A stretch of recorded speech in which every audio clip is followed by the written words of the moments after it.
teman-teman mau memanfaatkan WhatsApp lebih intens lagi, itu ada hal persiapan yang harus dilakukan, yaitu kumpulkan dan buat foto-foto dan video untuk materi promosinya.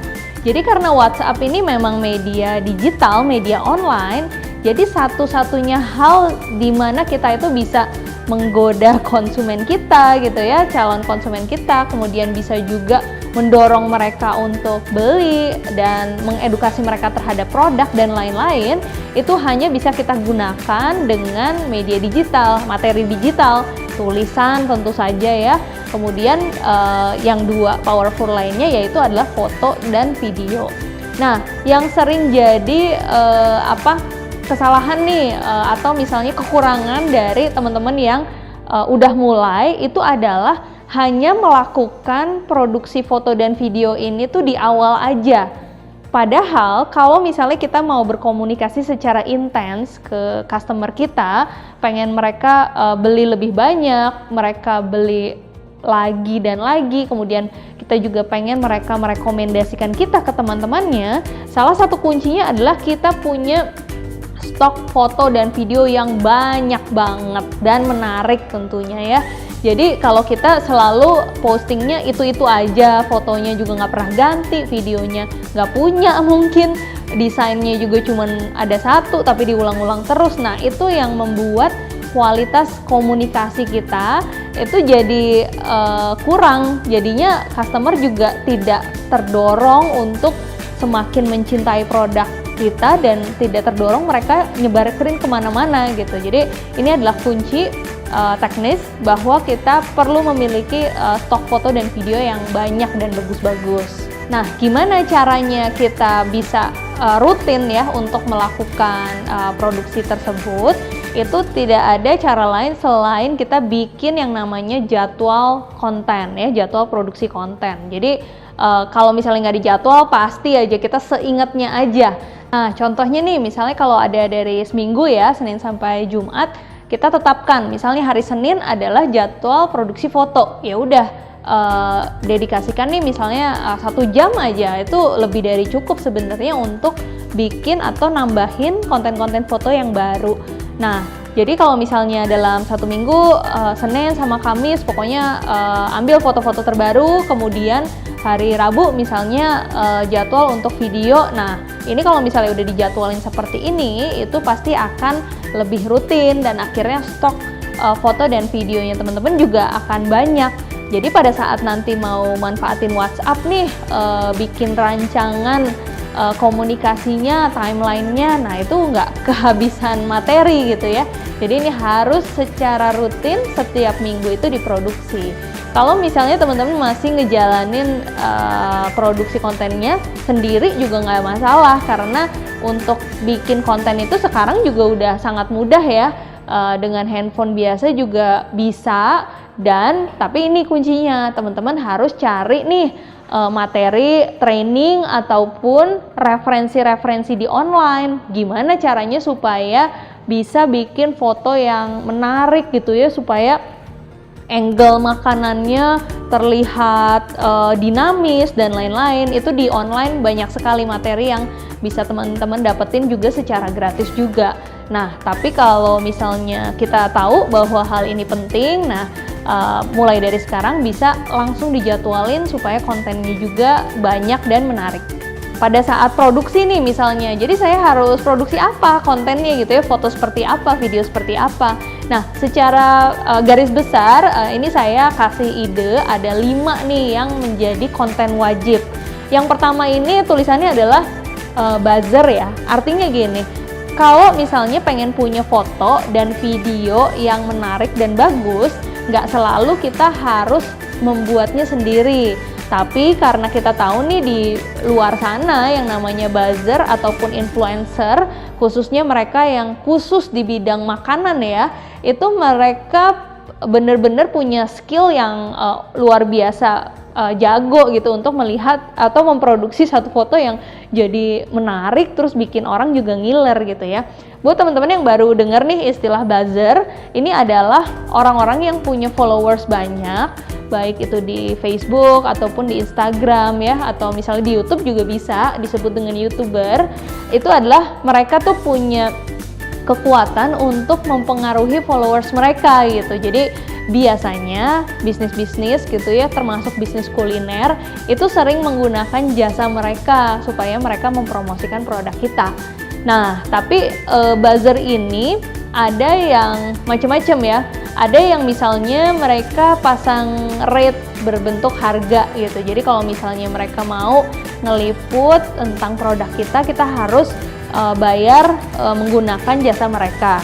Tapi banyak juga yang sistem kerjasamanya itu barter juga bisa. Contohnya kita mengirimkan produk kita ke mereka, atau misalnya kita mempromosikan nih, kan sekarang lagi eranya meeting online ya, lewat Zoom ataupun lewat Hangout gitu. Produk kita itu kita menjadi sponsor dari meeting online-nya mereka.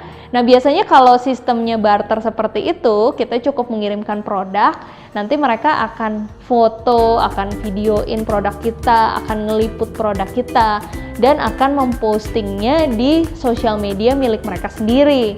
Nah pada saat mereka mau posting, kita sampaikan atau kita tanyakan ke mereka, kalau misalnya kita juga pengen nih ikut menggunakan foto atau videonya mereka, itu memungkinkan atau tidak? Kita harus izin dulu ya kalau misalnya mau pakai foto yang mereka produksi. Dan kalau misalnya ada yang mereka pasang tarif gitu ya, karena menjadi salah satu jasa profesional mereka misalnya, itu nggak masalah selama budgetnya memang masih masuk dan teman-teman rasa foto dan videonya juga menarik, itu bisa dibeli. Atau banyak juga buzzer-buzzer yang memperbolehkan kita untuk menggunakan foto-foto atau video mereka. Tapi jangan lupa kita harus tetap tulis ya bahwa foto dan video ini itu diproduksi oleh mereka, oleh buzzer at siapa gitu. Itu kita tulis baik itu di fotonya ataupun pada saat kita posting. Nah, jadi ide foto atau video itu yang pertama adalah bisa dari buzzer ya, kita kolaborasi sama mereka. Nah yang kedua nih, kalau misalnya bingung harus produksi konten seperti apa, yang pertama itu ya udah jelas, pokoknya foto standar itu kita harus punya. Jadi misalnya kita baru launching produk baru nih, ya foto standarnya itu harus ada. Foto standar tuh artinya foto saat produk ini kita sajikan ke konsumen. Kalau misalnya kita bisnis kulinernya konsepnya mereka makan langsung di tempat kita, ya berarti dengan piring yang sebenarnya, kemudian dengan porsi yang juga sebenarnya, itu kita foto, kita bikin videonya juga. Tapi kalau misalnya teman-teman hanya produknya ini online ya, hanya dikirim, itu foto juga produk yang ada di dalam kemasan, tapi foto juga saran penyajian. Jadi sering disebut dengan saran penyajian. Contoh nih, kayak misalnya teman-teman kan pasti sering lihat kemasan mie instan ya. Mie instan itu kan kayak semacam produk makanan ya yang dikirim atau misalnya dalam kemasan lah. Tapi di depannya biasanya ada foto yang indahnya kan, yang tulisannya adalah saran penyajian. Nah jadi kalau teman-teman punya produk yang dikirimnya hanya lewat online, lewat take away atau online delivery, itu jangan hanya memfoto makanannya saat ada dalam kemasan, karena biasanya kan nggak terlalu cantik kan. Tapi kalau misalnya kita pengen menjelaskan nih ke customer seperti apa sih sebetulnya value yang sebenarnya dari produk kita, nah itu kita bisa bikin makanan kita difoto di piring yang memang bagus, kita tulis di situ itu saran penyajiannya. Tentu customer era saat ini ya udah cukup bisa memahami lah bahwa mereka nanti nggak akan nuntut juga bahwa kok piringnya nggak ada gitu ya, nggak akan seperti itu juga. Jadi mereka juga udah paham kalau yang namanya pesen take away ataupun online delivery ya pasti mereka akan mendapatkannya di dalam kemasan take away. Nah jadi foto standar ini harus punya, supaya nanti foto-foto standar ini bisa teman-teman olah ya menjadi di dalam desain grafis. Misalnya mau Ramadan nih, mau bikin jadwal imsakiyah misalnya, tapi di kiri bawahnya misalnya nanti ada foto makanannya teman-teman. Nah, jadi foto standar ini akan sangat banyak sekali kegunaannya nanti pada saat kita bikin konten untuk di WhatsApp. Yang ketiga ya, itu idenya adalah foto ala-ala atau gimmick. Itu artinya kalau yang di sini ya pokoknya standar seperti kalau misalnya kita sajikan, tapi di sini itu yang aneh-aneh lah. Misalnya nggak aneh-aneh banget sih, ya kayak misalnya mie, kemudian mie-nya diangkat gitu ya, kemudian difoto. Kemudian kalau misalnya ada produknya cireng gitu kan, cireng itu makanannya untuk rame-rame kan, kemudian foto ada tangannya banyak gitu, jadi memperlihatkan oh ya ini produk untuk ramean gitu. Jadi ini adalah foto yang akan sangat menarik buat konsumen karena sifatnya itu dinamis dan jadi menginspirasi, sehingga konsumen itu jadi ada ide, oh ya ini gue buat arisan deh, gue beli deh produk ini karena kayaknya seru deh kalau misalnya dimakan rame-rame gitu. Jadi foto ala-ala atau gimmick ini nggak usah bingung cari idenya kemana, buka aja akun bisnis kuliner yang lain yang teman-teman rasa kontennya tuh seru, kemudian juga sering ngepost gitu ya, berarti kan isi foto dan videonya juga banyak dan beragam. Udah aja kita ikutin, biasanya makanannya diapain sih, dikasih di sendok, kemudian diangkat, atau misalnya kopinya lagi dituang atau seperti apalah. Jadi banyak banget ide, teman-teman tinggal buka aja di Instagram berbagai bisnis kuliner ataupun Instagramnya para buzzer-buzzer tadi ya. Nah, kemudian foto apa lagi, video apa lagi? Kita juga bisa membuat foto dan video proses pembuatannya. Jadi proses pembuatan ini nggak usah takut kalau nanti tiba-tiba seluruh Indonesia jadi tahu rahasianya teman-teman misalnya. Jadi proses pembuatannya nggak usah yang bentuknya jadi SOP juga ya. Jadi itu cukup kayak misalnya pada saat merebus minyak, atau misalnya pada saat mengaduk dengan bumbunya, seperti proses-proses yang cukup umum. Tapi tujuannya adalah di sini untuk memberi edukasi ke customer kita bahwa kualitas pada saat kita membuat produknya ini tuh kita jaga. Contohnya pada saat proses pembuatan terlihat si pembuatnya pakai masker misalnya, kemudian pakai sarung tangan, atau mejanya itu stainless. Jadi konsumen kita ini pada saat melihat foto dan video ini jadi semakin yakin karena apa yang mereka lihat secara visual ini tuh membangun persepsi yang positif terhadap produk dan bisnis kita di benak mereka. Jadi jangan lupa juga untuk yang jadwal tadi ya, misalnya dikombinasikan. Ada yang diproduksi untuk foto standar, kemudian ada yang gimmick, ada juga untuk foto-foto pada saat proses pembuatannya. Nah, yang terakhir nih, ide untuk foto dan video itu juga bisa meng-capture atau menangkap yang berhubungan dengan customer. Jadi ini macam-macam ya. Ada yang misalnya experience, artinya si customernya ini lagi menikmati produk. Kalau misalnya kita punya bisnis kulinernya fisik ya, itu jauh lebih mudah ya. Jadi kalau misalnya konsumen datang ke tempat kita bisa minta izin ke mereka. Kita lagi mau posting nih di sosial media, teman-teman mau nggak kalau difoto lagi mengkonsumsi produknya, nanti Instagramnya mereka di-mention dari akun Instagramnya bisnis kita.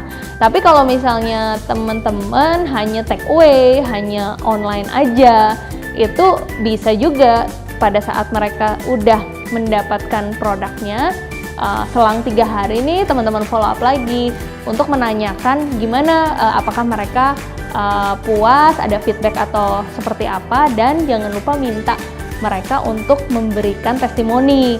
Nah, kalau misalnya pengen dapetin fotonya, kita bisa bikin program khusus. Kalau mereka kirim ke kita nih foto pada saat mereka lagi bikin di rumah atau lagi makan sama keluarganya, kita bisa kasih ke mereka misalnya free produk yang dengan HPP yang cukup rendah, atau misalnya diskon sekian untuk pembelian berikutnya dan lain-lain. Jadi ini foto atau video yang berhubungan dengan customer ya. Karena dari pengalaman nih, pada saat kita posting yang berhubungan dengan customer, ini akan sangat meningkatkan rasa percaya calon-calon customer. Jadi misalnya mereka belum pernah beli, tapi mereka lihat banyak konsumen yang puas. Nah, ini adalah jadi dorongan terbesar bahwa mereka nggak usah khawatir karena resikonya kecil. Di luar sana udah banyak konsumen yang puas setelah membeli produk ini. Jadi ini termasuk testimoni juga ya. Nah, jadi ini adalah ide-ide kalau misalnya teman-teman mau produksi foto dan video. Jadi udah kebayang ya, dalam seminggu harus rutin dan apa aja yang diproduksi bisa lihat dari referensi ini. Oke, itu tadi teman-teman langkah-langkah yang bisa langsung teman-teman ikutin dalam rangka memanfaatkan WhatsApp nih untuk perkembangan bisnis kuliner teman-teman. Jadi harapan saya semoga langkah-langkah itu bisa membantu teman-teman supaya lebih kebayang dan secara teknis mempraktekannya langsung. Pasti teman-teman akan dapetin manfaat dan berasa nih ternyata kalau banyak detail nih ya yang kita kerjain itu juga akan berimpact langsung ke peningkatan sales. Oke, saya berharap bisnis teman-teman selalu sukses dan terus berkembang. Sampai ketemu di Foodies Class selanjutnya.